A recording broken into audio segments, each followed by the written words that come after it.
Najua mna hasira sana msikilizaji na kila ambacho anakifanya Dennis. Najua mna hasira mno sana tu. Na nimeona comment zenu, of course, na comment ni nyingi sana. Kama ambavyo kila siku najitahidi kucheki hata angalau comment moja kuonesha kila ambacho nami na appreciate kwa namna ambavyo mnazungumzia. Comment nyingi sana na ni nzuri mno kwa yote ambao mnazungumza, lakini kwa niaba ya wote naomba nichukue comment ambayo of course niliona wow, point ya msingi sana. Huyu mtu anaitwa Fra. Yeye anatuelezea tu ya kwamba kabla tujaanza kumlaumu Dennis, hebu tuanze kufikiria ndugu zake. Kumbukeni hawakutaka hata kushiriki kwenye mahari. Lakini pia kumbukeni dada yake Emil alivyoanza kusemwa na mama mbele ya Emil mwenyewe. Unadhani alijisikiaje? Tukiachana dada yake Emil, kumbukeni kuna Timo. Unadhani Timo alivyoondoka na mpaka hivi sasa yupo kimya hivi? Kwa hiyo ukiachana na Timo, lakini pia kumbukeni kuna wale wafanyabiashara wenzake na Dennis. Unadhani nao watamwacha hivi Dennis? Dennis mwenyewe tunasikia tu kwamba anataka kujitoa, sasa mpaka sasa hivi atolee kujitoa wapi? Umeelewa Lakini pia kabla tujamhukumu sana Dennis, tukumbukeni mtoto wake ambaye ni Tristan, ambaye Tristan Dennis Tristan anamuita Dennis ba mdogo. Huyu Tristan Emil alikuwa ni mpenzi wake. Unadhani Tristan naye anafurahi kuona ba mdogo kamchukua mwanamke wake? Kwa hiyo vita bado ni kubwa sana ambayo inaweza kachezwa nje ndani. Kwa hiyo kabla tujaanza kumlaumu Dennis, jamani, tufikirieni hao wote. Sawa Lakini pia kwa nini secretary naye alianza tu kujibebedua? Ni iweje tu Dennis tu atake tu kujaribu atakutongoza for the first time, lakini tayari secretary kashaandaa mazingira kabisa Hivi na wewe ushtuki hapo? Kwa nini secretary alikuwa ameshaandaa mazingira kabisa ya kumweka kwenye mtego bosi wake? Kwa hiyo kabla tujaanza kumlaumu Dennis, fikirieni sana. Mtayarishaji ni Chuchu, nami nitakayekusimulia hii simulizi ya Emil ni Lucas Lumbas, na hii ni sehemu ya 7. Tumshukuru sana Mwenyezi Mungu tumekutana katika hii sehemu ya 7 ambapo ni mwendelezo wa Emil. Sasa tulipoishia ni baada ya Dennis kumweleza wazi Emil ya kwamba nimeshafanya maamuzi ya kuwapeleka watoto boarding, kwa sababu kuna wakati unakuwa na kichwa kizito sana Emil. Nataka watoto waende bweni kwa sababu nataka kuoa. Kama unavyoona umeshaamua kuhama chumba na unitimizia mahitaji yangu tena. Kwa hiyo nimeamua kumleta mtu ambaye yuko tayari kunitimizia hayo mahitaji. Kwa hiyo ninaweza pia nimeona kwamba hilo jambo linaweza likawachanganya watoto, lakini kama wewe unaona ni sawa watoto kuwepo, wao wanawaita wote mama, basi mimi siwezi kupinga. Lakini mimi nimewaza nikaona hivyo. Na wiki ijayo ndio nitawapeleka shule. Kwa hiyo hii wiki wakumbatie kadri unavyoweza. Msikilizaji, haya alikuwa ni maneno ya dharau sana ya Dennis kwenda kwa Emil. Yapi atakayoendelea? Tusonge mbele.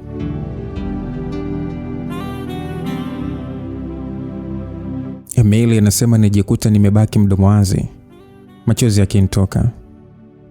Nilitazama mkono wangu uliokuwa na pete ambazo hazimaanishi kitu chochote. Imechukua miaka 2.5 kwa hii ndoa kufa. Labda ni kweli hatukupangiwa kuanzia mwanzo, hatukupangiwa hii ndoa. Labda ni mimi ndo nimelazimisha. So nijikuta nikimkumbuka Timo ambaye alijitoa kwa ajili yangu kila siku. Labda ameniachia laana kwa jinsi nilivyomuumiza bila kujali hisia zake. Nijikuta nikiwaza vitu vingi sana, lakini sikupata majibu. Sikufanikiwa kupata usingizi ule usiku. Akili yangu ilikuwa ikiwaza vitu vingi. Kwanza niliwaza maneno ya mama Agnes kwamba nitafute furaha yangu, lakini sikuelewa hata ni kitu gani tena kinachoweza kunipa furaha. Alafu pili, wanangu, mimi siwezi kusema na amani juu ya wao kwenda bweni, lakini kuliko wao kubaki hapa na kuendelea kuona ujinga wa baba yao, ni bora wasiwepo kabisa. Na tatu, kujenga misingi yangu mwenyewe. Labda watoto wakienda shule itakuwa vizuri kwangu kurudi kazini na kuanza kujijenga mwenyewe. Lakini sina hamu tena na upigaji picha. Of course napenda sana kupiga picha, lakini sio kitu ninachotamani kufanya. Hadi ilipofika saa 12 asubuhi, bado nilikuwa macho. Niliamua tu kuamka ili niweze kuanza kuandalia watoto kifungua kinywa na niweze kuandaa kwa ajili ya kwenda shule. Nilipotoka nikutana Dennis. Sasa Dennis alisema ya kwamba ndo nilikuwa nakuja chumbani kwako, natafuta ile tai yangu yenye maua mekundu, sijui iko wapi. Alisema hivyo Dennis. Nilitamani kumjibu vibaya, lakini niliona haitanifaa chochote. Nilimwambia kwamba ilifuliwa juzi, kwa hiyo bado haijawekwa kabatini. Nguo zako nilizopasi na kuzikunja niliziweka kwenye kile chumba kingine, sababu mlango wa chumbani kwako ulikuwa umefungwa, kwa hiyo utaikuta huko, nilimwambia na kumuona akiangalia pembeni kidogo. Lakini sikutaka kumsubiri aongee kitu kingine chochote. Niliamua kumwacha hapo na kuelekea jikoni ambapo nibandika chai. Kisha pembeni nikaanza kuandaa mayai kama wanangu wanavyopenda. Wakati nikitenga chai kwa ajili ya watoto, Dennis alitoka akiwa ameshavaa. Alinitazama kidogo kisha akasema kwamba anaweza kupata chai leo, mwili wangu haupo vizuri sana. Nikamjibu ndio, kaa na kuletea kikombe. Nilimwambia na kwenda jikoni, kisha nikarudi na kikombe na mayai ambayo niliyakaanga. Sasa aliniambia kwamba asante sana. Aliniambia hivyo alipopokea ile sahani na kikombe, kisha akajimiminia chai. Basi nilimuuliza kwamba umemeza dawa zako leo. Nilimuuliza sababu kweli alionekana kama vile hayuko vizuri. Akaniambia ndio, nimemeza nilipoamka tu. Nikamwambia okay, mimi naenda kuandaa watoto, kazi njema. Nilimwambia hivyo na kupotelea chumbani bila hata kujali kama amejibu au hajajibu. Nilienda na kuamsha wanangu na kuanza kuandaa. Hadi tunamaliza na kwenda sebuleni kunywa chai, Dennis alikuwa ameshaondoka. Hakusubiri hata kuwasalimia watoto wake, lakini sikuangalia hilo sana. Baada ya wanangu kushiba, niliwapeleka shule na niliporudi nilikuta mama Agnes ameshafika. Tulisalimiana, lakini sikuwa na muda wa kukaa kwa sababu niliamua kuandalia wanangu vitu kwa ajili ya shule. Hivyo nilikunywa chai na baada ya kurudi kisha nikaingia kwenye gari na kwenda mjini kwa ajili ya kufanya manunuzi ya vitu vyote ambavyo watoto wanaweza kuhitaji wakiwa shule. Mpaka wakati Dennis anarudi, nilikuwa nimeshamaliza kuweka sawa vitu vyote kwa ajili ya watoto. Basi hayawi hatimaye yakawa wiki iliisha na siku ya watoto kwenda shule ilifika. Nilihisi kama vile ninawasaliti watoto wangu. Wanangu walilia sana. Hawakutaka kuondoka na kuniacha. Hawakutaka kuenda na baba yao, na hii ndio sababu niliamua kubaki nyumbani, kwa sababu najua tukienda shule alafu wakaanza kundilia hivi sitaweza kuvumilia. Nilitazama kwa huzuni gari likiondoka na wanangu akilia kwa uchungu. Sasa mama Agnes alijaribu kunituliza, lakini sio rahisi hata kidogo. Nilishawazoea wanangu. Najua nitakuwa na kipindi kigumu kuishi bila wao. Ni kama kuanza maisha upya, hata kama najua kipindi cha likizo lazima watarudi nyumbani.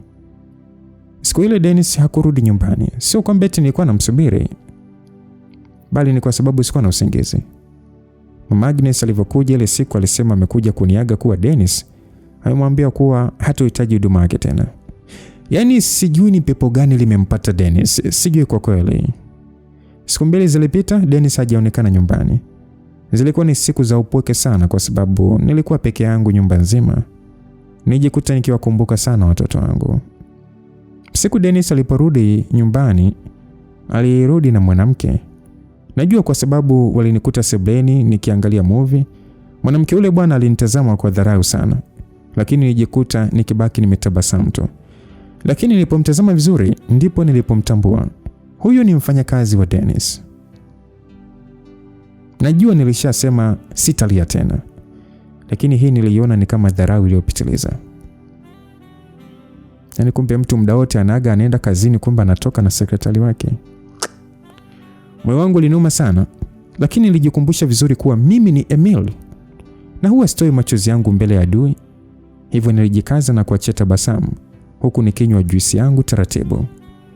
Basi Dennis alianza kuongea pale kwa kuniita, huku akimshika kiuno yule mwanamke ambaye yeye muda wote ni kama alikuwa anajichekesha tu. Emily, huyu ni Evelyn, ndo mwanamke aliyeubeba moyo wangu, ama ameuiba moyo wangu, na natarajia kumooa mambo yakikaa sawa. Dennis aliongea kwa kujiamini sana. Yaani kama ningekuwa naamini kwenye uchawi, ningesema amerogwa. Baby, Dennis alisema kusasa kimwangalia yule mwanamke. Huyu ni Emiliana, ni my ex-wife na mama watoto wangu. Dennis alisema hivyo. Huyo Evelina alinitazama na kunipa mkono. Kisha akasema, nimefurahi kukufahamu mke mwenza. Alisema kwa kiacha tabasamu la kinafiki. Niliupokea mkono wake huku nami nikitabasamu. Okay, nimefurahi kukufahamu pia, japo mimi sio mke mwenzako.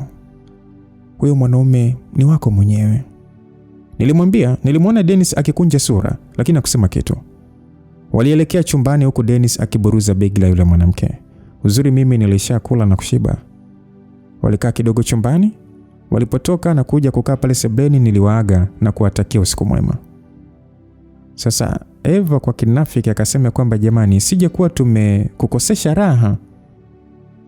Nilimjibu ya kwamba niamini mpenzi, katika watu wa kunikosesha raha, yani wewe hauingia hata kwenye 10 bora. Nilimjibu hivyo na kuliona tabasamu likifutika usoni kwake. Nilienda jikoni kupeleka glasi, lakini nikamsikia akimlalamikia Dennis kuwa hataki kuniona kwenye nyumba. Sasa Dennis akasema kwamba nimeshakwambia kwa sasa nailinda picha yangu kwenye jamii. Tumeona tu juzi, hivyo siwezi kumwacha haraka. Kwa hiyo naomba uwe mvumilivu. Wakati sasa ukifika mimi nitamwacha. Umetaka kuishi na mimi, nimekuleta kwangu. Wanangu nimewapeleka bweni ili wasikukere kama ulivyosema. Hauoni kwamba niko tayari kufanya lolote kwa ajili yako?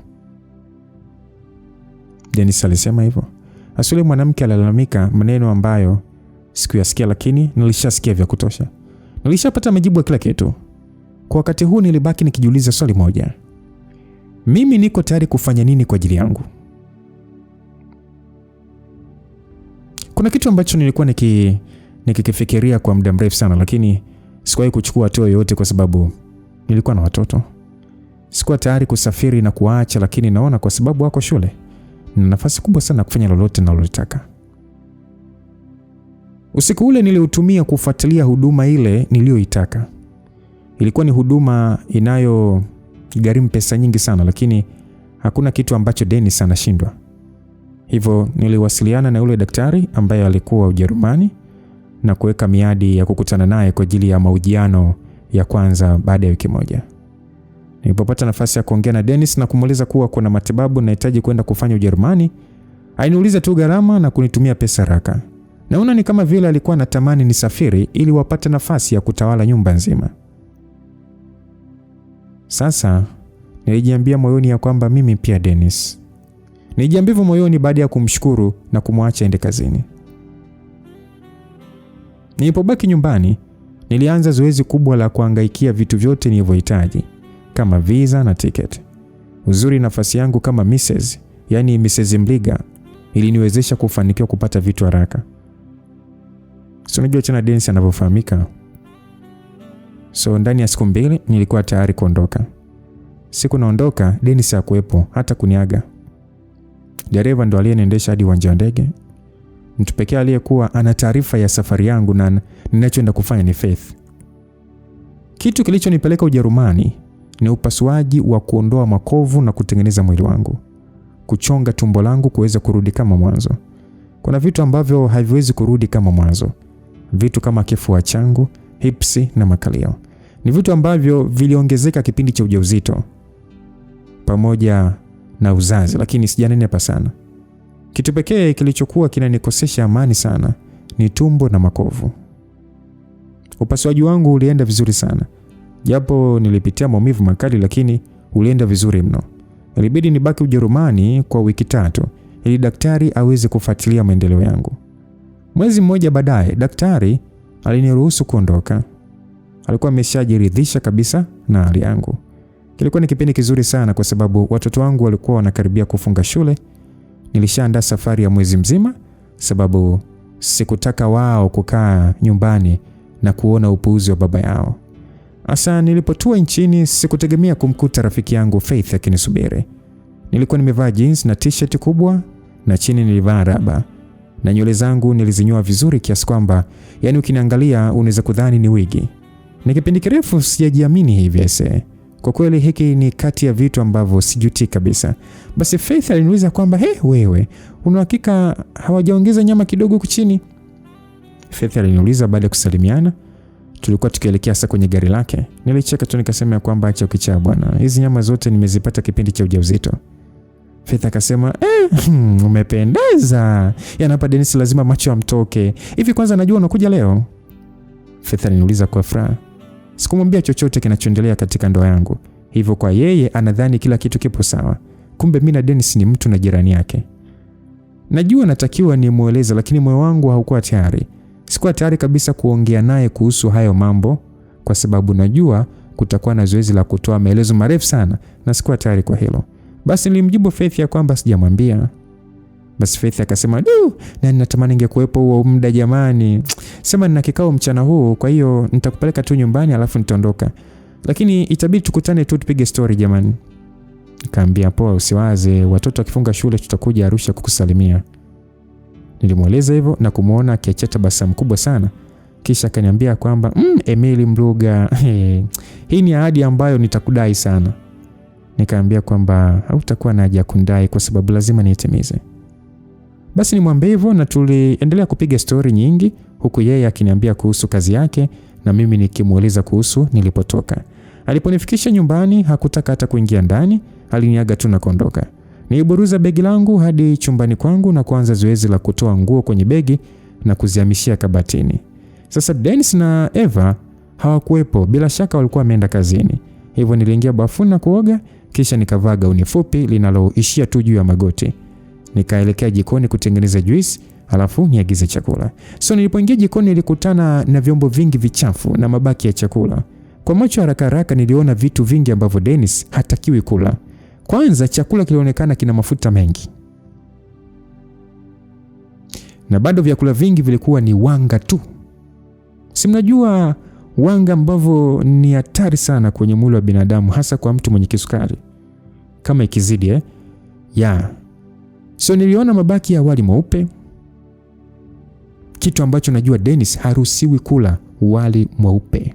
Huu wali ambao mnaula kila siku.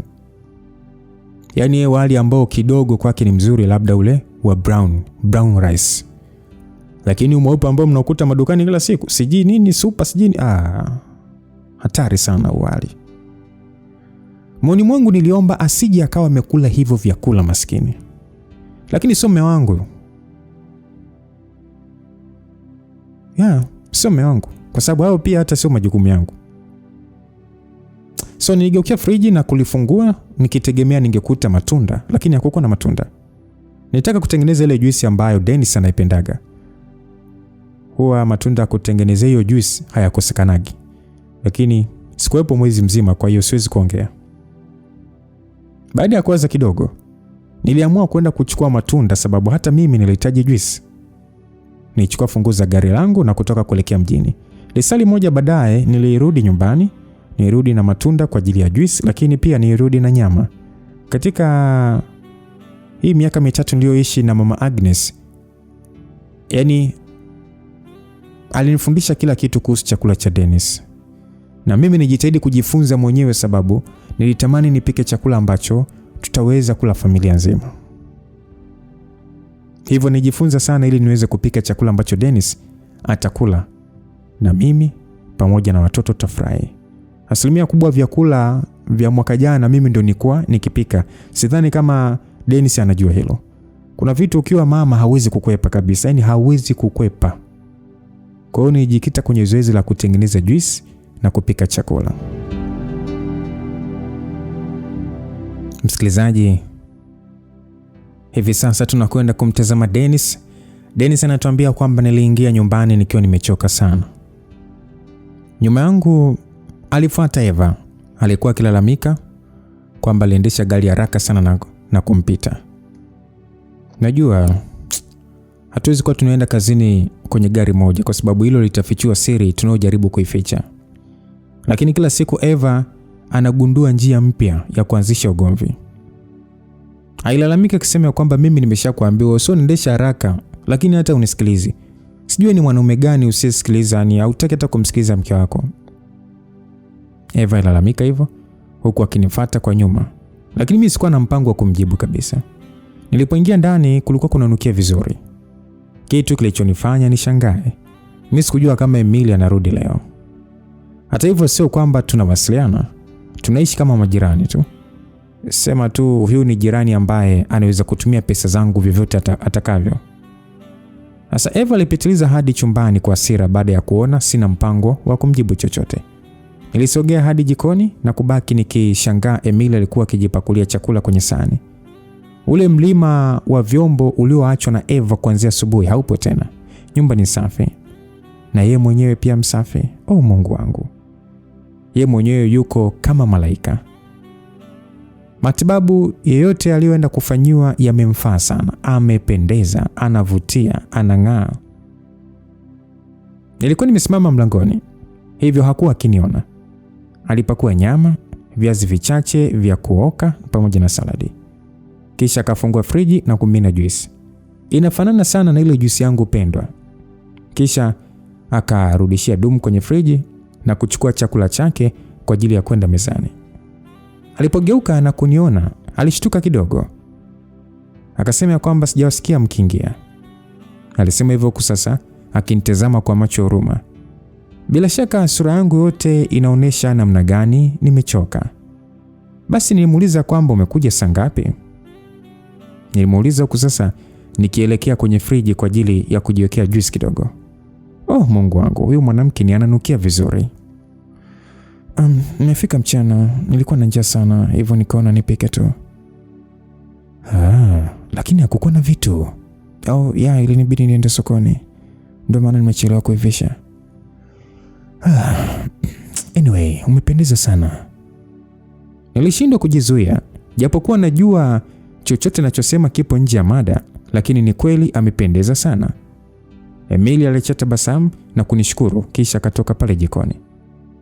Nilichukua glasi yangu ya juice na kuelekea sebuleni, nikitegemea kumkuta huko ili niendelee kuongea naye na kumtazama, lakini Emily hakuwepo sebuleni. Bila shaka alienda kula chumbani. Nilishia kukaa pale kwenye kochi na kuvua soksi na tai yangu. Kisha nikaanza kunywa juice yangu taratibu. Ni muda mrefu sijapata juice. Ni vitu vingi sana nimekosa tangu Emily asafiri. Basi Eva kwa ukali akasema kwamba Dennis, umeshaanza kutupa soksi na tai kila mahali, alafu asubuhi utakuja niulize nguo zako zilipo. Eva aliongea kwa ukali. Jinsi anavyolalamika utadhani kuna bidii yoyote anaofanya kwenye hii nyumba. Nilimwambia kwamba usiwaze, nitainuka nazo.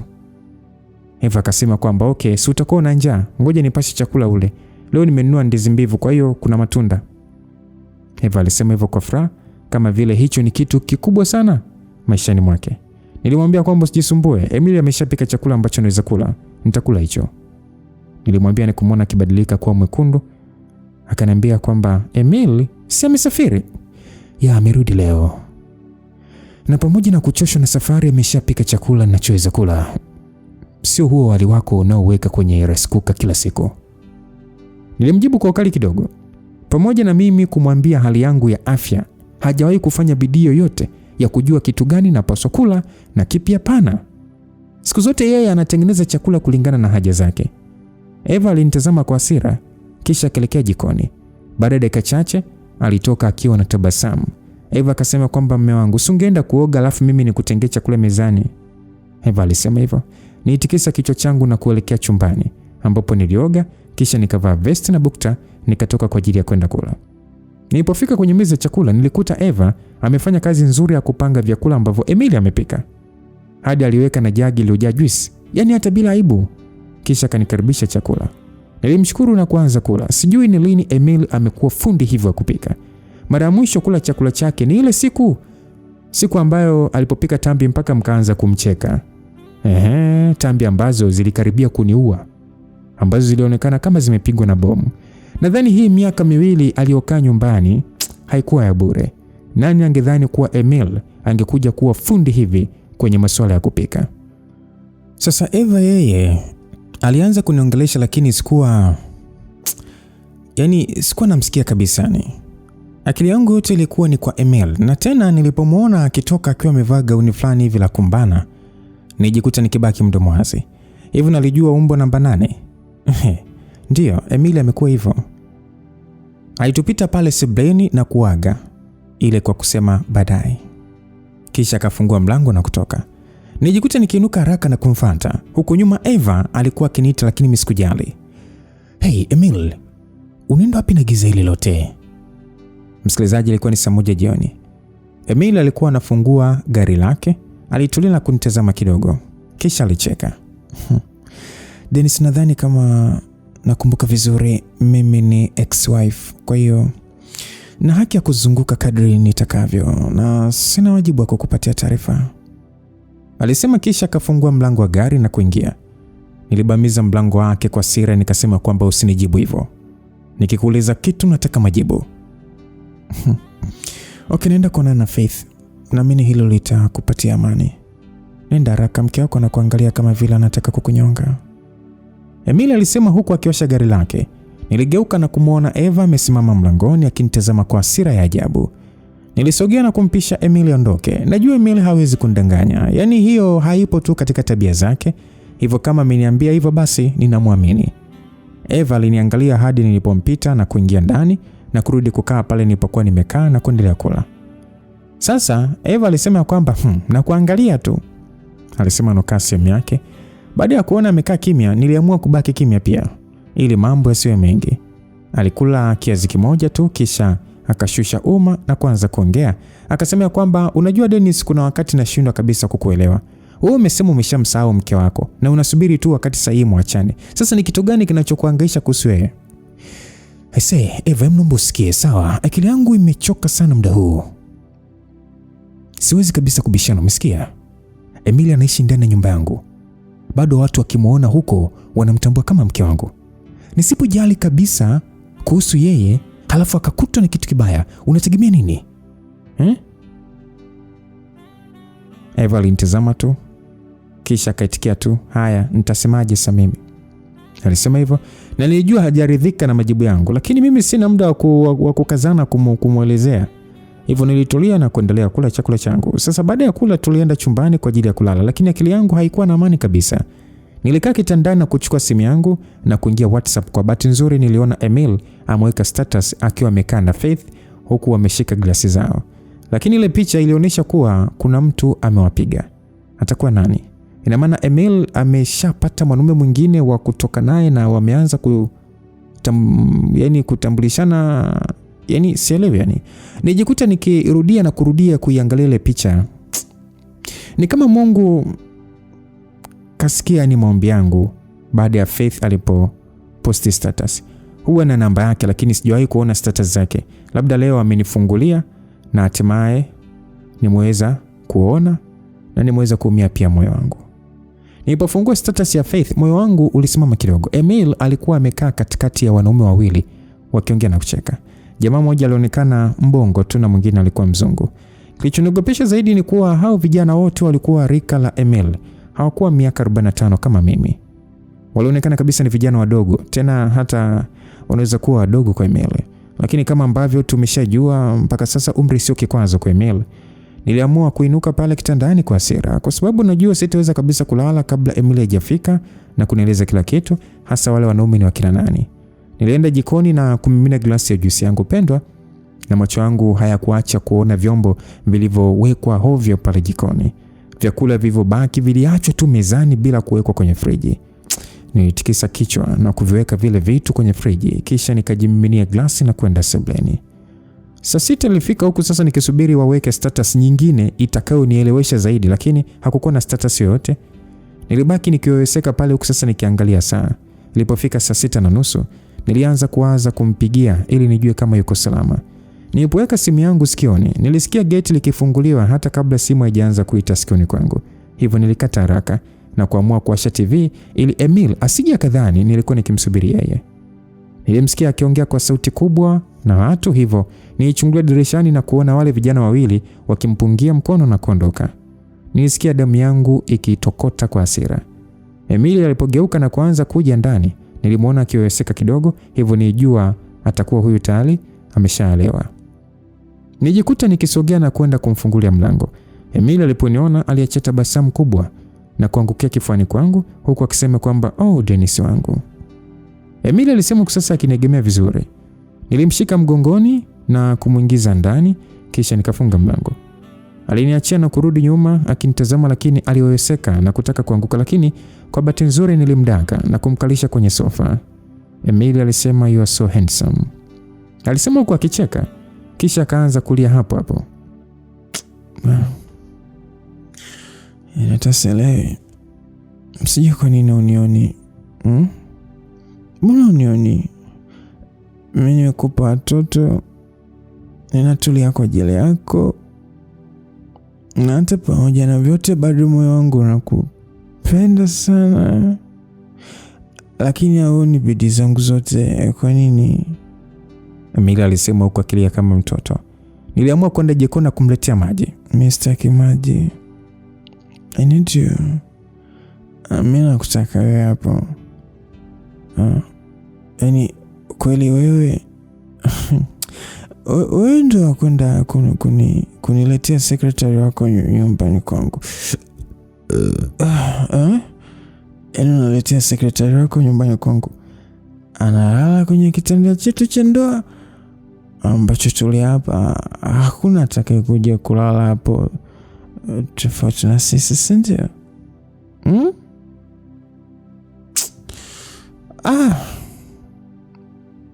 Afi nimeondoka hata sijamaliza waini yangu, alisema huku sasa akidondosha machozi mengi. Nijikuta nikiishia kucheka tu. Nikamwambia mkunywa maji. Mimi sitaki maji, alisema huku akifuta machozi yake na kujaribu kuinuka, lakini hakuweza. Yaani Bobby amenifanya nimeondoka bila hata kumaliza waini yangu. Ailalamika huku sasa akijiegemeza kwenye kochi. Moyo wangu uliuma nilipomsikia akimtaja mwanamume mwingine, lakini sikutaka kusikiliza huo upande. Emily, si unanipenda? Nilimuuliza kwa kujikuta nikitabasamu alipoitikia kwa kichwa. Haya basi, kunywa hii glasi yote ya maji kama unanipenda kweli. Nilimwambia hivyo. Emily hakubisha kabisa. Alichukua na kubugia hadi akamaliza, kisha akanipatia glasi tupo. Niliweka ile glasi mezani, kisha nikamwambia twende ukalale sasa.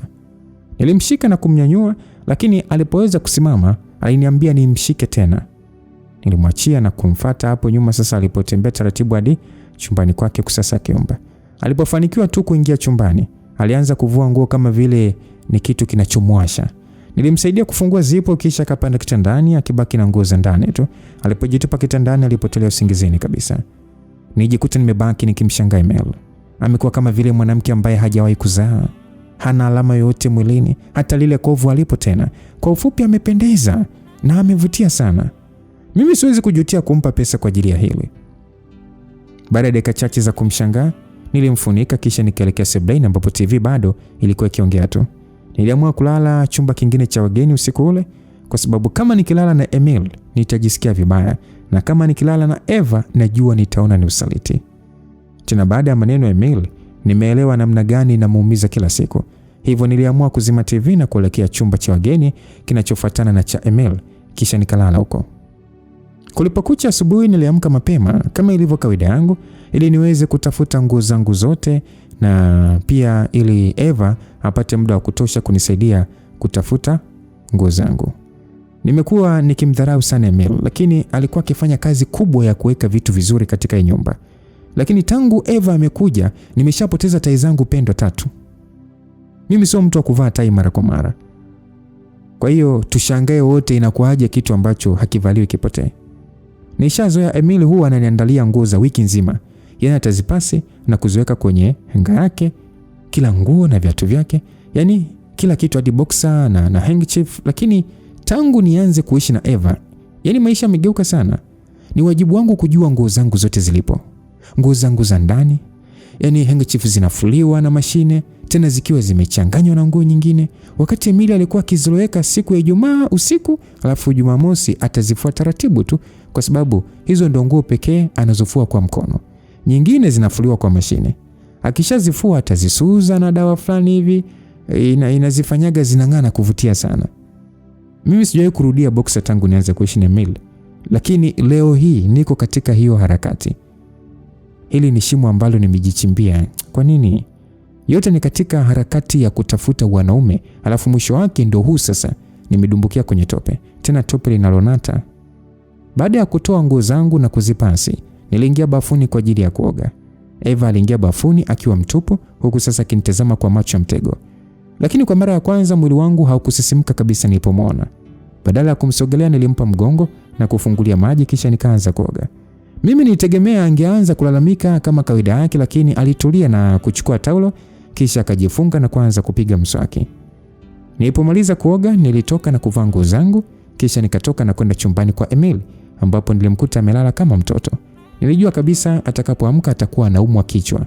Hivyo nilimwekea jagi la maji na vidonge vya maumivu kisha nikatoka chumbani kwake na kuelekea moja kwa moja jikoni.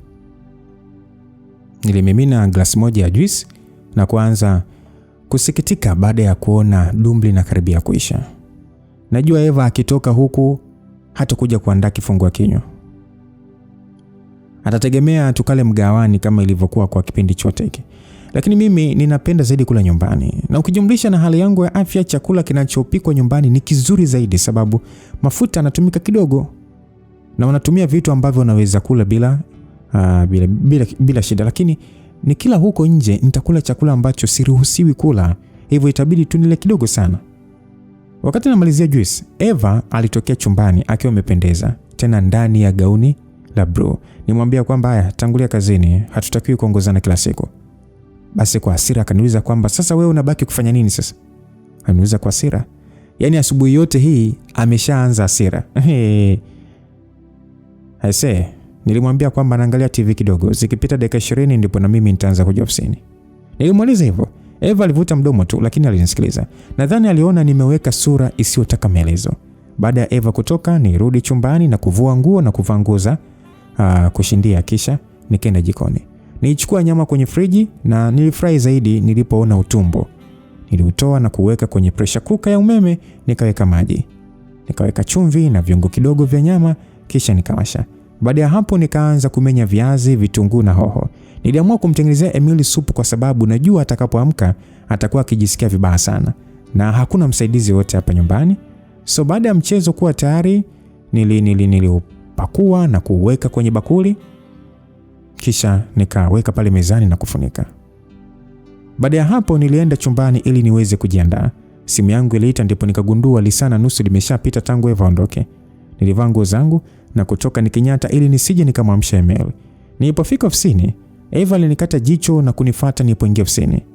Eva alisema kwamba ni masaa yote hayo ulikuwa ukifanya nini sasa? Bila shaka ulikuwa unahangaishana tu na ule kaba wako. Nilijua tu ndo maana asubuhi ukutaka kunigusa. Eva aliongea hivyo kwa hasira sana. Hakujali hata kama sauti yake inasikika. Nimwambia kwamba Eva, punguza sauti. Nimwambia sasa nikibana meno kwa hasira sababu akiendelea kuongea kwa hii sauti, chochote tulichokuwa tunahangaika kukifichia, yani kukificha siri, basi kitakuwa kimeshafichuka. Alizidi kufoka akasema kwamba yani katika vitu vyote nilivyoongea ulichoona cha maana ni mimi kupunguza sauti tu. Nilishika mkono wake kwa hasira na kumvuta. Tulielekea chumba tunachofanyaga vikao kwa sababu nina uhakika hicho ndio chumba ambacho hata muongee nini sauti haiwezi kutoka. Na unaweza kufunga vioo ili watu wa nje wasiweze kuona. Watu walibaki kutushangaa tu. Baada ya kuhakikisha hakuna anayeweza kutusikia wala kutuona, nilimgeukia nikamwambia kwamba kwanza acha kumuita mke wangu kaba. Kusema kweli mkono wangu ulikuwa ukiniwasha sana. Nitamani hata nimnase kofi zito, lakini huyu ni mwanamke. Afu mimi sijalelewa kupiga wanawake. Eva alicheka kidogo. Alicheka kicheko kimoja hivi cha dharau sana. Kisha akasema kwamba leo hii amekuwa mke wangu na sio Emil tena. Lazima kuna kitu amekupa. Aliongea kwa dharau sana. Sikuwahi kujua kama huyu mwanamke ana dharau hivi. Lakini kwa hapa basi. Yaani mpaka hapa imetosha. Nilimwambia kwamba Eva, siwezi kuendelea hivi. Eva akasema unamaanisha nini? Namaanisha siwezi kuendelea kuwa na wewe. Chochote hiki kilichoko baina yetu, yani chochote kilichopo baina yetu kinaishia leo na kinaishia hapa. Nilimwambia kwa sasa hasira zikianza kunipanda upya. Eva alicheka tena kwa dharau sana. Akasema kwamba hivi, wakati unanifuata ulidhani kuniacha itakuwa ni rahisi hivi? Kama umechoka unalamba glucose tunaendelea ndugu yangu. Alisema kwa dharau. Sijui ilikuwaje, yani sielewi, lakini nijikuta nimemsukuma ukutani na kumshikilia hapo nikamwambia nisikilize vizuri. Naomba tena unisikilize kwa makini, umesikia? Sina mazoea ya kupiga wanawake, ndio maana sijakuumiza hadi sasa hivi. Mimi naitwa Dennis Mduga, huwa sina mazoea ya kurudia vitu mara mbili. Sawa eh? Kwa hiyo sije ukadhani nitarudia tena. Mimi na wewe ndio basi tena. Na wala sitaki kukuona ofisini kwangu. Anza kukusanya vitu vyako vyote hapo ofisini. Baadaye uje nyumbani uchukue vitu vyako, urudi popote ulipokuwa. Niliongea kwa hasira sana, kiasi kwamba alibaki akiitikia tu kwa kichwa na kutetemeka. Nilipomwachia alianza kukimbilia mlangoni. Nilimwambia kwamba wewe, msubiri. Hilo gari ni zawadi yako kwa usumbufu wowote niliokuingizia. Sawa, lakini wewe na ndugu zako wote mtoke kwenye ile nyumba yangu ya pale Msasani. Na wapa wiki moja tu. Mwe mmeshajua pa kwenda. Umenielewa? Eva akasema ndio nimekuelewa boss. Alijibu huku machozi yakimtoka. Nikasema vizuri. Haya, nenda kakusanya vitu vyako. Nilimwambia sasa nikikaa kwenye kiti. Moyo wangu ulikuwa ukienda mbio na mikono yangu ilikuwa ikitetemeka kwa hasira. Baada ya Eva kutoka, ilinichukua dakika kadhaa ili kuweza kurudia hali yangu ya utulivu. Kisha nikatoka na kuelekea ofisini. Nilimuita msimamizi wa ofisi na kumwambia ninahitaji sekretari mwingine. Alinishangaa kidogo lakini hakusema kitu. Mimi sikuwa na hamu ya kuwa ofisini, hivyo niliona ni bora nirudi nyumbani. Nione Emil anaendeleaje. Bila kuwaza mara ya pili niliinuka na kuelekea nyumbani. Nilipofika nyumbani, nyumba ilikuwa kimya sana. Nilipoingia sebuleni niliona ile supu bado iko kama nilivyoiweka mezani. Itakuwa Emil hajiamka, hivyo nilianza kunyata. Lakini hata kabla sijafika mbali, nilianza kuzisikia hatua za Emil akitoka chumbani. Bila shaka amevaa viatu vya mchuchumio, sababu sauti naisikia mpaka sebuleni. Nilibaki nimesimama nikimsubiri atoke. Na alipotokea pale sebuleni, moyo wangu ulisimama kidogo. Emil alikuwa amevaa gauni fupi jekundu lililomchora, tena linaishia juu kidogo ya magoti. Hii ni aina ya nguo ambazo sijazoea kumuona amevaa kabisa. Nifikiria vizuri, sijazoea pia kumuona akiwa na mwili kama huo. Kabla hatujabarikiwa watoto, Emil alikuwa mwembamba sana. Alikuwa akivaa suruali. Magoni alianza kuvaa kipindi cha ujauzito. Alafu baada ya kujifungua akabaki akivaa madera tu. Hadi nikasahau kama kuna kipindi alikuwa anavaa suruali. Lakini Emil wa hivi sasa ambaye anavaa gauni fupi la kuchora na kutoka, huyu ni Emil mpya. Na kusema kweli, huyu Emil ananivutia sana. Basi Emil alinisalimia akisema kwamba habari za asubuhi Dennis. Alinisalimia kwa uchangamfu wa ajabu na kunitoa kwenye kumshangaa. Nikamuuliza kwamba salama Emil, umeamkaje? Nimuuliza sasa nikiweka mikono mfukoni katika majaribio ya kuonekana sijali.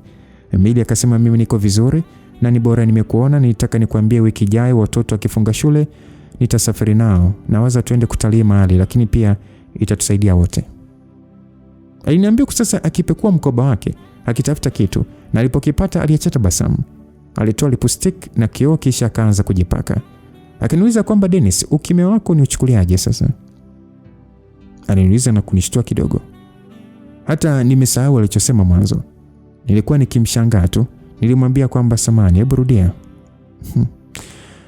Tatizo unashangaa sana. Nimesema wiki ijayo nitasafiri na watoto. Unaenda wapi? Hayo ya watoto yatazungumzika wakija. Watoto wakirudi hatutapata huo muda. Kama hapa nikitoka nitachelewa kurudi. Na wewe na mke wako ratiba yenu ni kama hamueleweki. Kwa hiyo ni bora tu tumalize kila kitu sasa hivi. Yaani sijakuelewa. Unachelewa kurudi? Nimekuuliza unaenda wapi? Nijikuta nikiuliza kwa sauti ya juu kidogo. Emil alinitazama na kutabasamu kidogo.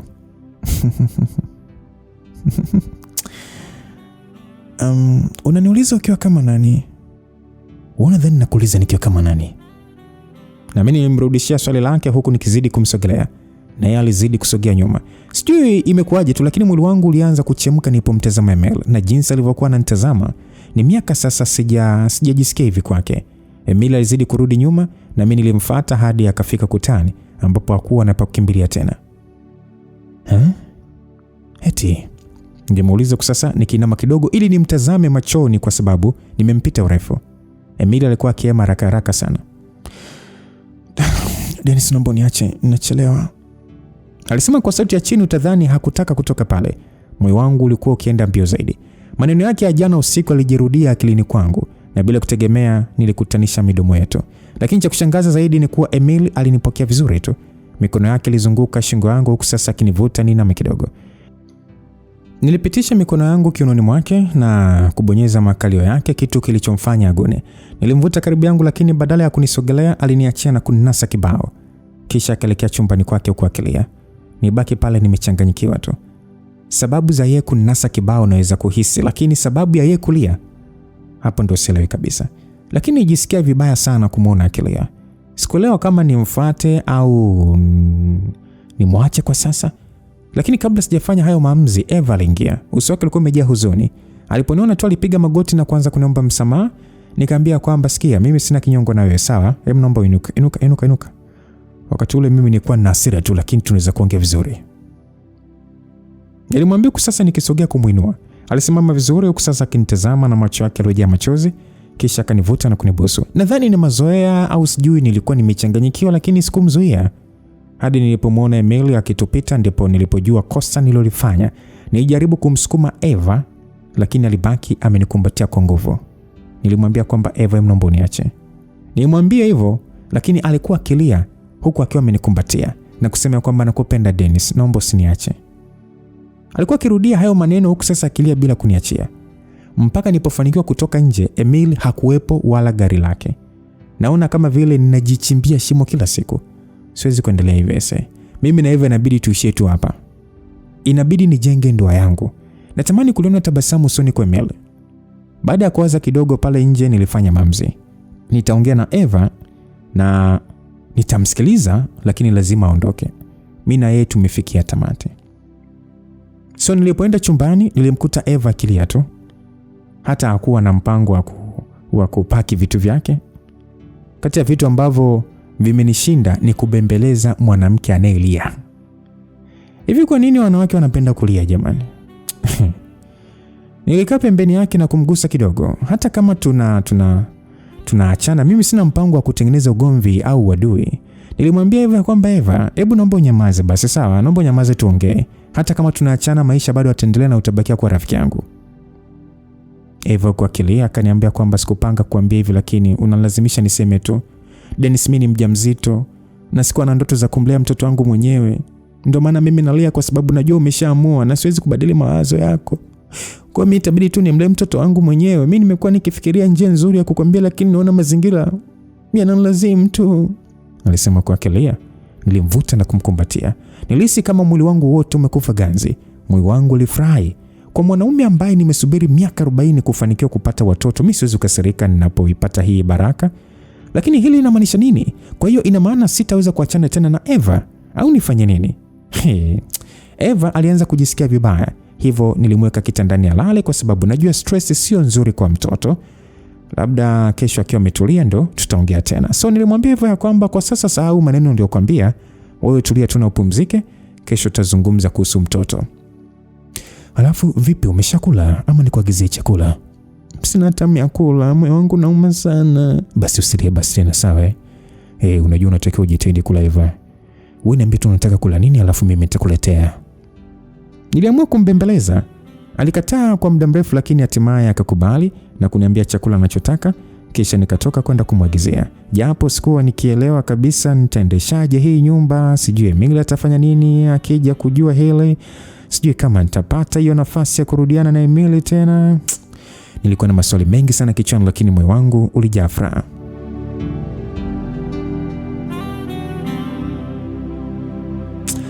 Niliamua kupaki gari uwanjani, kisha nikachukua simu yangu na kumpigia Sebastian ili kumwomba tusogeze mbele kikao chetu hadi kesho. Baada ya kitu ambacho Dennis alichofanya, nilihisi akili yangu ni kama imevurugika. Nisingeweza kutulia na kuongea kuhusu kazi. Kwa bahati nzuri Sebastian yuko likizo, kwa hiyo hakikuwa kikao rasmi. Hivyo alinielewa bila shida. Nilikata simu na kuegemea gari langu huku sasa nikijaribu kutuliza akili yangu. Simu yangu iliita wakati ule ule. Nilishangaa kidogo kuona jina la Mary linatokea kwenye simu yangu. Nilipopokea tulisalimiana vizuri tu na dada yangu, kisha akaniambia kwamba amefanikiwa kupata mtoto wa kike. Sauti yake ilijaa furaha hadi nikajikuta sasa nikiachia tabasamu. Nilimuuliza hospitali aliyopo, kisha nikamwahidi kwamba nitakwenda kumuona. Kama nisingekuwa nimevaa hivi, ningeenda moja kwa moja hospitali kumuona. Nitamani kurudi nyumbani kubadili nguo, lakini siwezi kwenda, maana sio baada ya kile nilichokiacha. Bila shaka watakuwa wametapaka nyumba nzima sasa. Hapana, sitaki kuwaza mambo.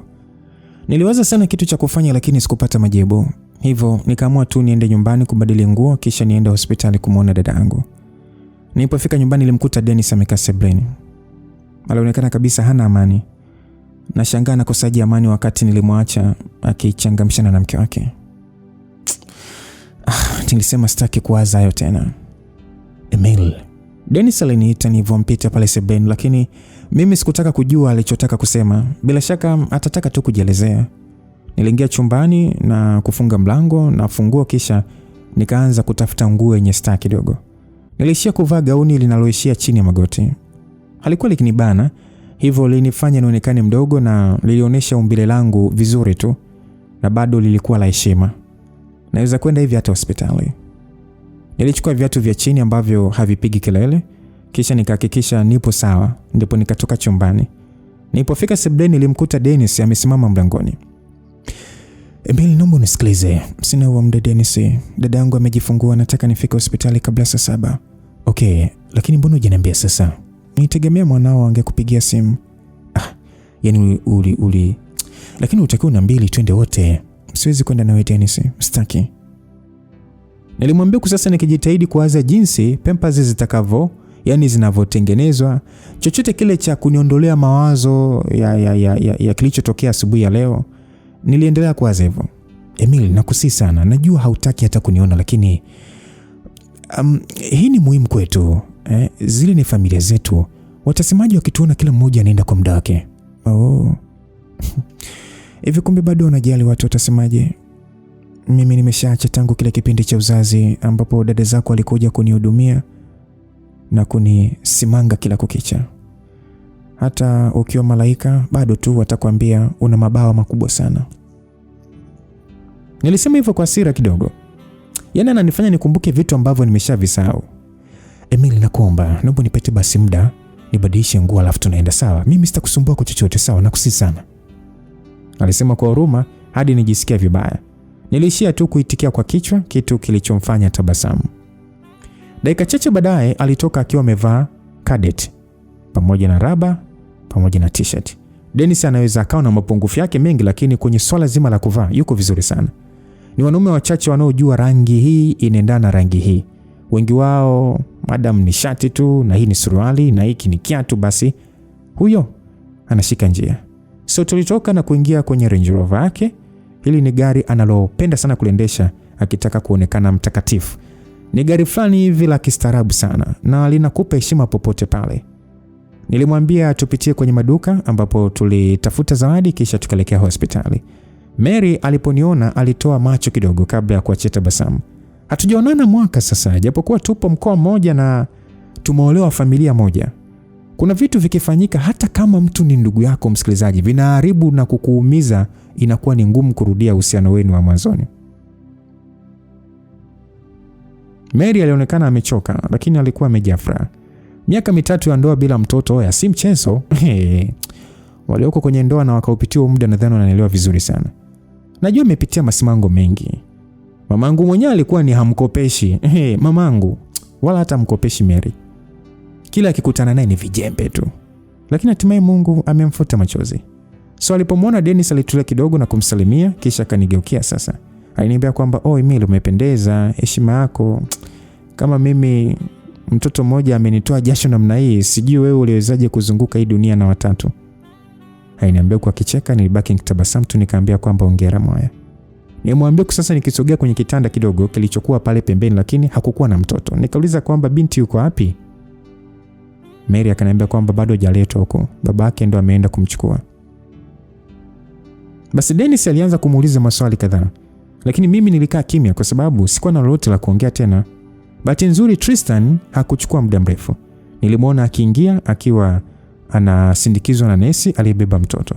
Walipofika pale chumbani Tristan alimpokea. Alipogeuka alianza kumsalimia babake mdogo. Kisha akanigeukia mimi. Ni miaka imepita tangu tuonane. Takriban miaka 4 sasa. Tristan amekuwa baba, yani ile sura ya kitoto haipo tena. Basi alisema kwamba Emily, nimefurahi kukuona. Alisema kwa akinitazama kwa tabasamu. Nilishangaa Dennis amenisogelea na kunishika kiunoni. Kitendo kile kilimfanya Tristan aache kuniangalia na kumtazama mwanae. Nilikaa kwenye kiti na kukunja mikono yangu tayari kwa kumpokea mtoto. Tristan alikuwa akinikabidhi kwa uoga sana, utadhani ataanguka. Basi nikamuuliza anaitwa nani? Nimuulize kwa sasa nikimtazama mtoto kwa tabasamu. Sasa Tristan akaniambia kwamba anaitwa Vanessa. Tristan alisema hivyo huku akinitazama kwa huruma. Tumbo langu lote lilikata. Hilo ndio jina Tristan aliloniambiaga atampatia mtoto wetu wa kike. Alipenda sana hilo jina la Vanessa. Hadi tukaanza kuitana Baba V, Mama V, Baba V, Mama V. Hatimaye leo amekuwa Baba V, lakini Mama V sasa sio mimi. Maisha niliyoyaota na kuyapanga yote anayaishi dadangu. Yaani bora angekuwa mtu nisiyemjua ili nisiendelee kukumbushwa maumivu. Ni kama kusugulia chumvi kwenye kidonda kila siku. Basi Dennis aliuliza kwamba amekuletea kumbukumbu za nani hadi unawaza hivyo? Ameletea kumbukumbu za Daniel. Nilisema kwa sasa nikianza kutabasamu. Dennis akauliza, sio Dice? Anauliza kwa sasa akiinama kidogo na kumpa mtoto kidole chake ili ashikilie. Dice alivyokuwa anafuja hivyo, hapana. Yaani hapa singekuwa ametulia hivi. Hata Dalani mwenyewe ni msumbufu tu. Huyo ananikumbusha sana Daniel. Daniel ndo aliyekuwa mpole hivi. Nilisema na kumtazama Dennis ambaye alikuwa ametabasamu tu. Sasa mimi niliamua kuinuka kwenye kiti ili sasa nimpishe akae kisha nimkabidhi mtoto. Vanessa, mimi ndio babu. Na huyo aliyekuwa amekubeba aninukia vizuri vizuri ndio bibi. Dennis alianza kumwambia hivyo mtoto. Niliacha tabasamu na kuamua kujiweka bize huku sasa nikiomba muda wa kuwaona wagonjwa uishi haraka. Nilichukua mfuko na kumpatia Mary, nikamwambia kwamba naamini hizo zitamtosha binti yetu. Nimwambia hivyo, Mary alitoa tabasamu na kutushukuru sana huku Tristan naye akishukuru pia. Haukupita muda mama yangu aliingia na kapu lenye chupa. Basi, Mary akasema kwamba mama, tumekuambia hospitali wanapika jamani. Mary alisema hivyo alipomuona mama na mzigo wake. Mama akasema kwamba wewe, tangu lini manesi wakajua kupika? Wao kazi yao ni kuchoma sindano tu. Mama alisema huku akitoa zile chupa na kuziweka mezani. Basi Dennis alimsalimia mama akisema mama shikamoo. Alimsalimia hivyo mama kwa bashasha kweli kweli. Mama naye akasema mkwe wangu marahaba jamani. Unaendeleaje baba? Unajua huyu mtoto ananichanganya jamani hadi sijaona watu. Karibu kijana wangu. Asante mama. Ndo tumekuja hapa na mwenzangu tumeona tuje wa kwanza kabisa. Yaani asante sana baba yangu. Unajua mambo ni mengi mno. Lakini unajitoa sana. Mungu akubariki. Mama alianza kumwaga baraka zake pale. Nitamani hata nizungushe macho yangu. Baada ya kufunga ndoa rasmi na Dennis aliwajengea nyumba wazazi wangu. Ni nyumba nzuri sana na ya kisasa. Na aliwapatia mpaka gari la kutembelea. Sio bure, mama yangu anampenda sana Dennis. Anampenda mno. Sidhani kama ana upendo namna hii kwa Tristan, ambaye ni sijui nawezaje tu nikamuita, lakini anyway anampenda sana Dennis. Usiwaze mama, nyie naweza nikasema nyie ndio familia yangu.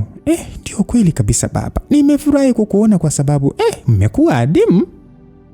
Mama alimwambia kisha akanigeukia. Tulisalimiana kisha akaniambia ni mtunze mume wangu. Kila mtu anaona nina mume mzuri, lakini kwangu Dennis ni mtu tofauti. So baada ya salamu kadhaa pale tuliwaaga na kutoka. Nilikuwa nimechoka sana, mwili wangu wote ulikuwa ni kama hauna nguvu. Nikijumlisha na matukio ya kuanzia asubuhi mpaka sasa ni nahisi kuchanganyikiwa. Emil, nahitaji kuambia kitu. Dennis alisema tulipokuwa tukielekea nje. Hawezi kusubiri hadi kesho labda? Nilimuuliza sababu nilihisi kama akili yangu imeshalemewa. Natamani nikwambie ili nilitoa hili moyoni. Okay, naambia. Emil, kwa nini tusitafute sehemu ya kukaa kabla sijakwambia? Dennis, mimi sitamani kukaa nawe popote. Kama huwezi kuniambia hapa, basi okay sawa, acha nikwambie. Alitulia kidogo na kuonekana kusita. Kama usemi usipoteze muda wangu, nilimwambia kwa hasira na kuanza kutembea kuelekea kwenye gari. Tulitembea hadi tulipofika kwenye gari ndipo akaongea akasema kwamba Eva ni mjamzito. Alisema kwa sauti ya chini hadi nikahisi labda nimeota. Unasemaje? Nilimuuliza kwa sasa nikisimama na kumgeukia, labda nikimtazama ndo nitaelewa vizuri alichokisema. Eva ni mjamzito. Kabla hujaanza kuwaza Emil, hebu naomba kwanza unisamehe. Mimi sikuweza kusikia maneno yake tena kwa sababu nilianza kupata kizunguzungu, moyo ukawa unaenda mbio, kisha nikaona giza. Nilifungua na kuona nipo Yaani nilifungua macho na kuona nipo kitandani hospitali. Dennis alikuwa akizunguka na nesi ndo alikuwa amenifunga mkono akitafuta mshipa. Basi daktari akasema kwamba huyu ameamka, hebu mwache kidogo. Daktari alimwambia yule nesi. Dennis alikuja haraka na kusimama pembeni yangu, lakini sikutaka kumuona. Daktari akaniuliza kwamba unajisikiaje? Nikamjibu kwamba najisikia vizuri, sema mwili wangu tu ndo hauna nguvu. Basi daktari akasema pressure yako iko chini sana. Jaribu kupunguza mawazo, kuna dawa hapa nesi anakuletea umeze, itakusaidia kukaa vizuri. Mimi siwezi kukulaza sababu hauna shida kubwa. Cha msingi ule vitu vyenye maji, upumzike na uache mawazo. Pima pressure kila baada ya saa moja, kama ikifika usiku haijapanda basi nitakuhitaji urudi. Mume wako ameniambia kuna mashine ya pressure nyumbani. Daktari aliniambia hivyo, lakini kama vile ubongo wangu ulikuwa kama Big G, sikuelewa chochote. Hivyo nilitikia tu kwa kichwa. Baada ya kumeza ile dawa tuliruhusiwa kuondoka. Nadhani ni vizuri bado tulikuwa maeneo ya hospitali. Tuliingia kwenye gari na kuelekea nyumbani. Safari nzima hakuna aliyeongea chochote. Dennis alipopaki gari nje ya nyumba ndipo alipoanza kuongea. Mke wangu, naomba Dennis nakusihi. Kama utaki niwe kichaa, naomba unipatie tu hiyo talaka niweze kuendelea maisha yangu. Siwezi kuishi kwenye hii nyumba. Naomba tu nipatie talaka. Naomba tu unipatie kibali nikaishi sehemu nyingine na watoto wangu. Maneno ya mwisho yalitoka kwa shida kwa sababu machozi yalianza kunitoka. Sikutaka kulia mbele yake. Nilitaka nisubiri hadi nifike chumbani ndo nilie, lakini potelea mbali. Nilifuta machozi na kuendelea kuongea. Dennis umenidhalilisha vya kutosha Dennis. Sijui unanionaje, msielewi. Umemchukua secretary wako, unalala naye kwa miaka 2 mizima. Hadi ulipoona sasa umlete nyumbani kwetu ambapo uliapa hatokaa ingie mwanamke mwingine. Ukanitoa chumbani kwetu na kuniweka kwenye vyumba vya wageni.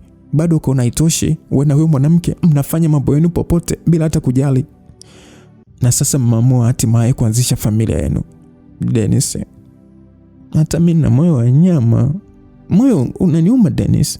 Usione kwa sababu mimi nimekaa kimya basi eti kwamba siumii. Naumia. Dennis naumia eti. Mimi sitaji hata senti 5 yako. Ninachotaka tu ni unipatie ruhusa yako, mimi nitajua mwenyewe na maisha yangu. Nilikuwa naongea huku nikilia kama mtoto, lakini sikujali tena. Mimi sio mwanamke wa kulia hivi, lakini kwa leo maji yamenifika shingoni. Yaani Dennis unacheza na hisia zangu sana. Dennis umenigeuza mwana sesere. Unanipeleka vile unavyotaka. Kuona kwamba tu niache kwa amani. Usije ukaishia kuniua, watoto wangu wakaja kutangatanga hapa duniani. Nakuomba sana Dennis, please. Nilisema na kufungua mlango wa gari, kisha nikatoka na kuelekea ndani. Nilimsikia Dennis akishuka haraka ili kunifuata, lakini sidhani kama nina hiyo nguvu ya kuongea naye wakati huo. Nilipoingia sebuleni nilimkuta Eva amejilaza kwenye kochi. Nikapitiza hadi chumbani. Dennis alikuja kugonga mlango kwangu, lakini sikutaka hata kumuona. Sikutaka kumuona mtu yote wala kuongea na mtu yote. Nilitaka kubaki mwenyewe. Nilivua nguo na kuoga kisha nikapanda kitandani. Nijikuta nikiwaza hadi Dennis alipogonga mlango wangu kisha akaingia. Alikuja na mashine kwa ajili ya kunipima pressure ambao alisema bado yuko chini. Aliniuliza kwamba jitahidi kupumzika Emil, vipi utakula nini baadaye? Aliniuliza lakini sikumjibu chochote. Kama nilivyosema sitaki kuongea. Baada ya kuona sina mpango wa kumjibu, aliamua tu kuondoka. Sijui hata ni wakati gani nilisinzia, lakini nilikuja kuamka Dennis alipowasha taa ya chumbani kwangu. Alikuwa ameleta chakula, alikiweka kwenye meza ndogo iliyoko pembeni ya kitanda, kisha kanipima pressure ambayo ilikuwa imerudi kawaida. Aliniambia kwamba kula alafu nitakuja kufuata vyombo baadaye. Aliniambia hivyo kisha katoka. Lakini sikuwa na hamu ya kula. Ilikuwa ni kama vile kuna kitu kimejaa hapa kooni. Hata chakula chenyewe hakikunivutia kabisa. Sasa baadaye Dennis alirudi kuchukua vyombo, lakini akakuta sijagusa kabisa kile chakula. Emile, naomba usifanye hivi, nakuomba sana. Kula angalau hata kidogo tu. Alisema huku akinipatia ile sahani, lakini nilishia kugeuza kichwa changu pembeni. Akiendelea kufanya hivi mimi naweza nikajikuta hata nikitapika hiki chakula sasa. Dennis alijiongelesha maneno kadhaa, lakini mwishowe akatoka na vile vyombo. Tena bila shaka Eva alimuita ndio maana akatoka haraka. Nijitengeneza vizuri kitandani, kisha nikaanza kutafuta usingizi, lakini maumivu yalikuwa makali sana. Nilisinzia lakini kulikuwa kuna karibia kukucha kabisa. Asubuhi Dennis aliniletea chai na kuniambia habari za kikao. Kisha kaniaga na kuondoka. Aliongea maneno mengi lakini sikuyasikia yote kwa sababu mimi sikuwa nikimsikiliza. Sasa muda uliposogea, Sebastian alinipigia lakini hata yeye sikutaka kuongea naye. Najua ni mambo ya kazi na yenye faida kwangu, lakini hata akili yangu haikuwa upande huo kabisa. Ni bora tu jana ningejikaza na kwenda kumuona kuliko nilivyoamua kwenda kule hospitali. Mlango wa chumbani kwangu ulifunguliwa kisha kaingia Eva. Nilimtazama mara moja kisha nikarudisha macho yangu kwenye simu yangu. Niliamua kumwandikia Sebastian ujumbe mfupi sababu kama nikikaa kimya tu haitakuwa vizuri. Basi Eva akasema kwamba shoga yangu, na wewe una mimba kama mimi au unafanya bidii tu za kumchukua bwana wangu? Eva aliongea hivyo. Sikuwa na mpango naye, hivyo niliendelea tu na vitu ninavyofanya. Eva akasema kwamba umeshapitwa na wakati. Hivyo nadhani kwa sababu ulibeba vikaragosi 3 kwa wakati mmoja, basi ndio utakuwa yani kikombe cha dhahabu, maisha ni kupeana zambi bia. Ase, kama unajisikia kunitukana, wewe nitukane tu vile unavyopenda, lakini nakusihi kwa jina la Mungu usije ukawaingiza watoto wangu. Naomba uchore mstari hapo. Kwani mimi naongea uongo? Si ni vizezeta tu. Hivi yani na vinafuatana za kama kondoo. Yani kabla hajamaliza maneno yake, nilikuwa nimeshainuka na kushika nywele zake. Uzuri alikuwa na nywele ndefu tu. Naamini kila mtu anajua namna gani Wambulu wana asili ya nywele. Nizikamata na kuzivuta. Aliachia ukunga mkubwa sana lakini hata sikumsikia. Nitamani apige kelele zaidi. Analetea upuzi mimi. Nilinama na kuanza kumnasa makofi. Kofi la kwanza, la pili, la tatu. Mtu akaja kuninyanyua lakini sijatosheka, hivyo nikawa sasa ninajirusha tu ili aniachie. Dennis alifoka kwa sauti akasema, Emil, inatosha. Jamaa alifoka kwa sauti na kunifanya sasa nitulie. Alipoona nimetulia, aliniachia kisha akaenda kumwangalia yule nyoka aliyekuwa anajiliza hapo chini. Hata sijampiga vizuri, lakini analia kama vile yani nimepata nafasi nzuri ya kumpiga. Na ningepata hiyo nafasi, ningejihakikishia hana hata sauti ya kulia. Hivi shida yako ni nini? Kwa nini mpige? Hivi hujui kwamba ni mjamzito? Hicho ni kiumbe changu, mjamzito. Kwa hiyo wale wanangu anaowatukana sio wako, si ndio? Unajua kabisa wale ni wa kwangu. Lakini huyu ndo anahitaji uangalizi kwa sasa. Uangalizi? Kwa nini ni mlemavu? Hata mimi nimeshabeba tena 3 sio moja. Kwa hiyo unajua sana. Uangalizi upi? Uangalizi upi ambao unazungumzia Dennis? Si bora huyu ambaye ameniambia. Angalau yeye hajakimbia na kwenda kumpa mwanaume mwingine ale mimba yangu. Dennis alisema neno aliorarua moyo wangu. Hata yeye mwenyewe alishtuka. Sidhani kama alitegemea angeropoka yote. Nibaki kimya. Eva pale pembeni alikuwa kitabasamu tu. Dennis, asante sana. Nilimwambia hivyo na ugeuka kisha nikatoa begi langu tayari kwa kuanza kupaki vitu vyangu. Unaenda wapi? Dennis aliniuliza alipoona sasa nimeanza kurusha nguo kwenye begi. Popote la sio hapa. Ukiniacha tena na huyu mwanamke wako, utakuja kute mmoja wetu amekufa. Na nakuhakikishia sio mimi nitakayekufa. Kwa hiyo acha tu niende ili kiumbe wako azalie kwa amani. Niliongea hata bila kumtazama. Eva ailalamika kisha Deni akatoka naye, bila shaka alimpeleka kitandani ili aweze kulala. Asa baada ya kuweka nguo kadhaa na vitu vya muhimu kwenye begi, nilianza kuliburuza tayari kwa kuondoka. Nilipofika sebuleni, Dennis alikuja haraka. Emil, hivi unajua sijakupatia ruhusa ya kuondoka? Ruhusa? Hivi kwani umekuwa nani wewe? Mungu au? Ili ilikuwa ni mimi nikionyesha ustaarabu kidogo na kujaribu kuwa mke mwema. Lakini pale mtu anapoonesha dhahiri kuwa anawachukia watoto wangu, alafu wewe unachukua upande wake, wema wangu wote unaondoka. Na ndio kama ulivyosema, yote hii ni kulipizia kisasa, si ndio? Hongera sana Dennis, umeniweza awamu hii. Nilifungua mlango na kutoka. Baada ya kuongea maneno yangu, niliweka begi langu kwenye buti la gari langu. Dennis alikuwa amesimama kibarazani akinitazama. Nilipoingia kwenye gari, alikuja haraka. Akasema kwamba najua unahitaji muda wa kutulia na kupumzisha ubongo wako. Naomba nitakapokutafuta tuongee unipe nafasi Emil. Dennis alisema hivyo. Nilimwitikia tu kwa kichwa ili anipishe niweze kuondoka pale. Niligeuza gari na kuondoka haraka sana. Niliendesha haraka hadi niliposogea mbali kidogo na nyumbani, ndipo nipaki gari na kuanza kulia.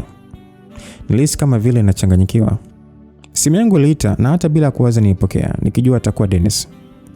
Niliongea kunikilia nikasema nini? Unataka nini tena? Roho yangu ama? Lakini kuja kusikia sauti kiniita Emil. Niposikia sauti nishtuka. Ni sauti ambayo naweza kuitambua mahali popote. Nilitoa simu yangu sikioni na kuitazama. Namba haikuwa na jina, lakini hii sauti siwezi kuifananisha hata siku na moja. Aliniuliza tena, Emil, shida ni nini na uko wapi? Nigeuza kichwa changu, lakini hata sielewi nilipo. Nilimwambia kwamba hata sijui nilipo. Nimetoka nyumbani sasa hivi, lakini hata sijui niko wapi. Yaani sielewi chochote Tristan. Nilisema sasa nikiangalia naona kichando kimeanza hivi. Asa Tristan akaniuliza kwamba Emil, hebu naomba utulie hapo sawa? Siko mbali sana na kwako. Ngoja nije na barabara hiyo nione kama nitakuona. Unaendesha gari gani? Nikamjibu Subaru. Akasema, ni Forester nyeupe ninayoiona hapa ama? Nikajibu ndio, ni nyeupe. Nilimjibu hivyo. Asa Tristan alikata simu. Wakati huo sasa nikamwona dirishani. Nilishusha kioo sasa nikifuta machozi yangu. Tristan akaniuliza kwamba Emil, baba yangu amekufanya nini hadi unaendesha gari kizembe hivyo? Nilimjibu kwamba sitaki kumuongelea.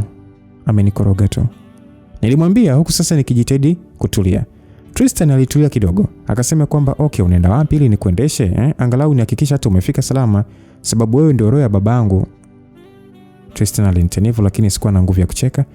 Badala yake nilishuka na kumpatia funguo, kisha nikazunguka upande wa pili na kwenda kukaa. Alisema kwamba haya, niambie nikupeleke wapi mama mdogo? Alisema huku akiosha gari na kushika barabara. Nifikiri kidogo, kisha nikamwambia mahali ninapotaka kwenda. Tristan alianza kunipigisha story pale za kunifanya nicheke, na ni kitu cha ajabu sana. Unajua mimi sikuwahi kuwaza kuwa kuna siku Tristan atakuja kunisaidia kivyovyote vile. Lakini kwa leo amekuwa msaada mkubwa kwangu. Kwa leo amekuwa nguvu yangu. Taratibu gari liliingia kwenye hoteli ya Esther na kupaki. Moyoni mwangu ninaomba nimkute Leonard, kwa sababu ni karibia miaka 4 sasa sijakanyaga hapa. Basi Tristan akasema kwamba okay auntie, mimi nimekufikisha salama. Hebu acha kunizeesha mimi bwana. Unajua kama miaka kadhaa iliyopita ungeniambia kuwa kuna siku wote tutakuwa wazazi. Lakini hatakuwa pamoja. Kwa hiyo singekuelewa. Sio miaka kadhaa, ni miaka 7. Yeah, of course tulipendana sana. Na nimekumisi sana Emi, sana. Matumizi yake ya jina la utani ambalo amekuwa akiniita yeye tu, na hao maneno yake yalinifanya nikunje sura. Sio hivyo unavyowaza. Una akili chafu sana Emi. Mimi nimekumisi kama rafiki yangu. Wewe ni rafiki mzuri na mwema sana. Kati ya vitu ninavyojutia hadi kesho ni kupoteza, yani ni kupoteza urafiki wetu. Au unaona tunaweza kuwa marafiki tena? Stani. Nilitulia kidogo kwa sababu hata mwili wangu ulishtuka kwa mimi kutumia jina lake la utani. Nakusikiliza, niambie. Unaona kabisa jinsi tulivyokoroga mambo. Mimi ni mama mdogo.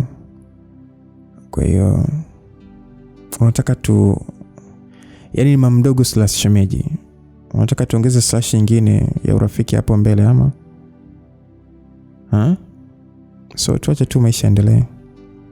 Kama baadaye utakuja kuwa rafiki sawa, lakini kwa wakati huu sina la kusema juu ya hilo. Sawa bwana, sama mdogo / shemeji. Acha mimi niende, lakini nimefurahi sana kukuona na kujua hakuna ubaya wote kati yetu. Alafu kabla sijasahau, asante sana kwa zawadi za jana. Na najua jana uliumizwa juu ya hilo jina. Ni hakuna haja ya kujielezea Stan. Uishi maisha yako utakavyo. Kipindi chetu kimeshapita. Mimi ninachotaka ni kukuona ukiwa na furaha. Sawa, asante. Mimi na furaha kwa kweli na namshukuru Mungu. Hicho ndio kitu cha pekee ninachopenda kusikia. Nilimwambia hivyo Tristan. Tristan alinitazama kwa tabasamu, kisha akashuka kwenye gari na kuondoka huko akinipungia. Nibaki kwenye gari dakika chache sasa nikijaribu kutuliza akili yangu. Kisha nikashuka na kwenda kutoa begi kwenye buti na kuingia hotelini. Sasa nisikia sauti nyuma yangu kiniambia kwamba hili la leo ni kubwa. Nilipogeuka nilimwona Leonard akinitazama kwa tabasamu. Aliniita Martha. Aliniita kusasa akisogea na kunikumbata kwa furaha. Yeye kuniita jina la dada, yani ya dada yake, kulinifanya sasa nifurahi kwa sababu nilijua hajanisahau. Leo nimefurahi kukuona. Vipi unaendeleaje? Mimi naendelea vizuri, lakini kama tukiendelea kupiga story hapa nitapoteza kazi yangu, maana tuna bosi mpya ambaye hataki hata ni kutuona tukisimama ovyo. Anataka tu tunakimbia wakati wote. Leo sijakuona muda mrefu kweli. Basi acha mimi nijaze fomu ili tupige story huku ukinisindikiza chumbani kwangu? Nilimwambia sasa nikisogea mapokezi, ambapo nilijibu maswali kidogo kisha nikapatiwa funguo tukaelekea kwenye lifti. Basi aliniuliza kwamba Wajina amekuruga nini tena wakati huu? Aliniuliza baada ya lifti kufunga. Tulikuwa na uhuru wa kuongea kwa sababu tulikuwa wawili tu. Acha tu. Leo ningekuwa kichaa, lakini nataka nipumzike, niondoe mawazo kabisa. Sitaki kabisa kumwongelea Dennis. Mimi siwezi kulalamika, nikijumlisha na ukubwa wa hili begi, unaweza kukaa hata mwezi ukiamua. Nguo tutakufulia wala hata usiwaze.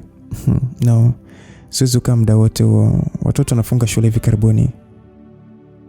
Basi alitoa macho kwa furaha akasema, tukifika chumbani unionyeshe picha zao. Nikamwambia usiwaze, unajua kumbe walikuwa watatu tumboni na sio wawili. Yaani ipozinduka alafu naletewa watoto watatu, nilihisi kuruka na akili. Nilivyosema hivyo Leo alicheka akasema, wewe na huko kuruka akili, yani kila kitu unachanganyikiwa yani. Unajua mtoto sio pesa. Mtoto anakaa miezi 9. Yaani miezi 9 huko tumboni kwangu. Alafu hata sijajua. Lazima uchanganyikiwe kidogo. Nilimwambia. Basi Leo alicheka tu, huku sasa kiburuza begi langu, na chumba changu kipo ghorofa ya 12, kwa hiyo tulipata nafasi ya kuongea maneno kadhaa. Tulipofika chumbani, kama nilivyomwaahidi, nilimuonyesha picha za wanangu, lakini hatukuweza kupiga story tena sababu alikuwa na kazi nyingine za kufanya. Hivyo nilimkumbatia na kumwacha kuendelea na kazi. Haya msikilizaji, Emily amewaachia uhuru Eva pamoja na Dennis. Jamani, naomba niulize, hivi unahisi kweli mimba ni ya Dennis kweli? Sijamdharau Dennis. Tafadhali sana, sijamdharau Dennis kwamba hawezi kumpatia Eva. Lakini tukumbuke kwamba Eva alitimliwa, yani aliondoshwa, na baada ya muda mchache amekuja kurudi akitoa taarifa kwamba ana ujauzito. So mimi ninavyohisi huenda alivyoenda huko amekutana na mtu ambaye amemshauri atumie njia, ama yeye mwenyewe amejishauri tu arudi kwa gia hiyo. So of course mimba haiwezi kusingiziwa. So hata yeye mwenyewe alikuwa anajijua kwamba yes ni mtu ambaye ameingilia mahusiano na mtu. Kwa hiyo unaweza kushangaa ni mimba mtu mwingine, lakini hatujui mengi zaidi. Lakini kwa haya yote yanayoendelea hivi, bado na wasiwasi sana na kijana mmoja anaitwa Timo. Kwa hali kwa sababu inawezekana ngumu sana kwa Tristan kuweza kurudiana na Emily kwa sababu tayari sana dada yake, alafu pia Emily tayari yupo kwa baba mdogo wake. Kwa hiyo sasa Tristan kurudi kwa Emily inawezekana ni ngumu kidogo, na sasa hivi tena Tristan tayari kashabarikiwa mtoto. Sasa kiumbe cha kukiofia zaidi hapa ni Timo na hali hii anayoipitia Emily. Anyway, sijui, lakini tukutane baadaye msikilizaji, mida ya saa 9 kuweza kujua kipi kitakachoendelea. Na mimi mpaka hapa sina la ziada, nikutakie tu wakati mwema, na Mungu atujalie uzima na afya tele na mibaraka yake. Tukutanishe katika sehemu inayofuatia. Tukutane hapa kwenye mida ya saa 9. God bless you till meet again. Mdoto alikuwa na Miluka Slumba. Bye bye.